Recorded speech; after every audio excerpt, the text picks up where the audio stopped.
Hello दोस्तों, आप सभी का स्वागत है मेरे YouTube चैनल बाउली बायो एंड फैक्ट में। फिल्म नमक हलाल के एक सीन में अमिताभ बच्चन कहते हैं, अरे दद्दू तुम तो देखने की चीज हो, सुनने की चीज हो, गोद पे सर रख के सोने की चीज हो। वाकई कुछ ऐसे ही थे ओम प्रकाश। देखने और सुनने की चीज थे ओम प्रकाश। एक शानदार कलाकार और गायक थे ओम प्रकाश। अपने कमाल के सेंस ऑफ ह्यूमर और मजेदार टिप्पणियों के लिए मशहूर ओम प्रकाश अपने जमाने के सबसे चहेते कलाकार थे। दोस्तों, आज हम बात करने जा रहे हैं उस महान कलाकार ओम प्रकाश जी का जो किसी परिचय का मोहताज नहीं। उनके जिंदगी से जुड़े कुछ रोचक किस्से बताएंगे, वीडियो में बने रहिए। और अगर अभी तक आपने मेरे चैनल को सब्सक्राइब नहीं किया है तो जल्दी से सब्सक्राइब कर लें एवं बेल आइकन को दबाना ना भूलें ताकि ऐसी ही रोचक जानकारियां आपको मिलती रहें। ओम प्रकाश जीवन से भरे हुए व्यक्तित्व थे और अपने किरदार में जिंदगी भर देते थे। फिर चाहे वो फिल्म जंजीर का डी सिल्वा का किरदार हो या शराबी का मुनीम जी का बेमिसाल किरदार। फिल्म चुपके के गुस्से वाले जीजा जी के किरदार को कौन भुला सकता है। अपने करियर में 300 से ज्यादा फिल्मों में काम करने वाले ओम प्रकाश का जन्म 19 दिसंबर 1919 को लाहौर में हुआ। उनके बचपन का नाम ओम प्रकाश छिब्बर था, पर उनके दोस्त उन्हें फतेहदीन नाम से ही बुलाते थे। दरअसल ओम प्रकाश को बचपन से ही थिएटर, संगीत और फिल्मों से लगाव था, जिस कारण वे केवल 12 वर्ष की आयु से ही शास्त्रीय संगीत की शिक्षा लेनी शुरू कर दी थी और कुछ ही दिनों में उस्ताद बन गए। 18 वर्ष की आयु में वे ऑल इंडिया रेडियो के लिए नौकरी करने लगे, जहां उनका वेतन 25 रुपया था।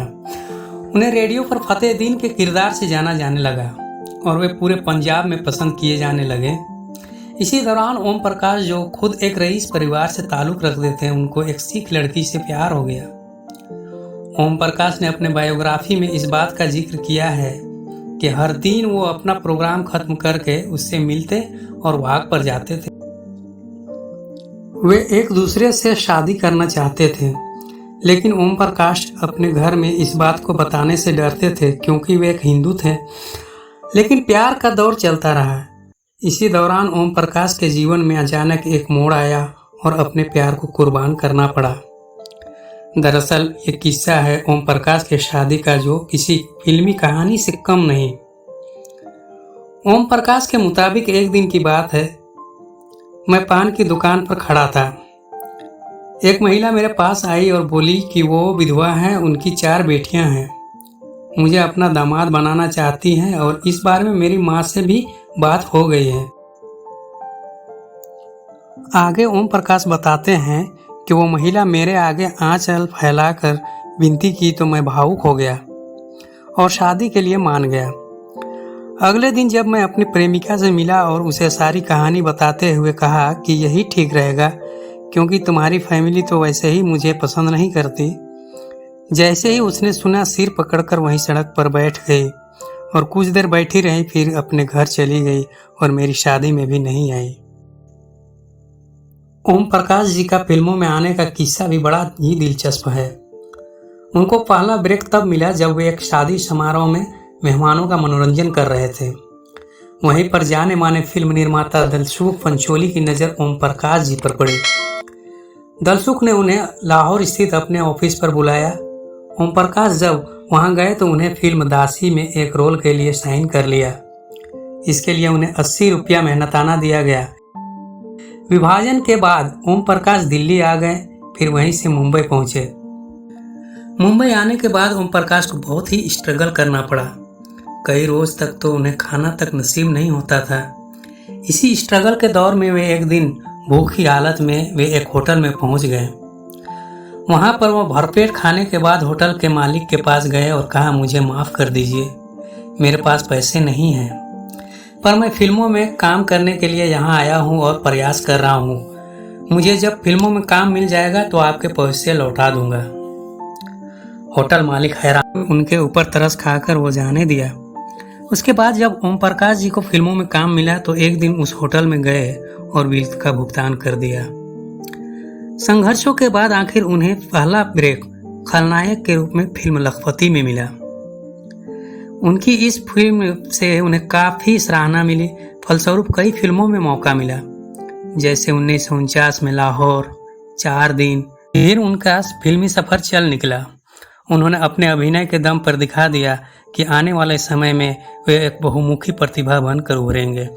उनकी प्रमुख फिल्में हैं 1955 में दिलीप कुमार के साथ आज़ाद, 1950 में राज कपूर के साथ सरगम, 1958 में हावड़ा ब्रिज, 1966 में 10 लाख, 1966 में ही प्यार किए जा, 1968 में पड़ोसन, फिर साधु और शैतान, 1972 में दिल दौलत दुनिया, 1975 में चुपके चुपके, 1982 में नमक हलाल, 1984 में शराबी और 1986 में चमेली की शादी। 1970 में आई फिल्म गोपी में वे दिलीप कुमार के बड़े भाई का किरदार निभाए थे। दिलीप कुमार ने ओम प्रकाश के अभिनय को देखकर कहा था कि मैं कभी नहीं डरा हूँ, लेकिन गोपी में ओम प्रकाश के प्रदर्शन ने मुझ पर काफ़ी प्रभाव डाला। ओम प्रकाश ने ज़्यादातर फिल्मों में कैमियो रोल ही किए। उन्हें 1968 में फिल्म 10 लाख के लिए कॉमिक रोल में सर्वश्रेष्ठ अभिनेता का पुरस्कार दिया गया। ओम प्रकाश ने 1961 में संजोग, 1964 में जहां आरा और 1957 में गेटवे ऑफ इंडिया जैसी कुछ फिल्मों का निर्माण भी किया। आखिरी बार फिल्म भाई नंबर 1 में आदित्य पंचोली के साथ मिस्टर बख्शी के रोल में नजर आए, पर यह फिल्म ओम प्रकाश की मृत्यु के 2 साल बाद रिलीज हुई। ओम प्रकाश को अपने घर में ही दिल का दौरा पड़ा। इसके बाद उन्हें लीलावती अस्पताल ले जाया गया, जहां उन्हें एक और दौरा पड़ा और वे कोमा में चले गए, जहां से वो कभी वापस लौट नहीं पाए। 21 फरवरी 1998 को उनका निधन हो गया। वो आज हमारे बीच नहीं हैं, पर सिने प्रेमियों के दिलों को हमेशा अपने विनीत किरदार से गुदगुदाते रहेंगे। वीडियो में आज इतना ही। वीडियो अच्छी लगी हो तो कमेंट में बताएं कि आपको ओम प्रकाश जी का कौन सा रोल अच्छा लगता है। जल्द ही अगले वीडियो में फिर मिलेंगे।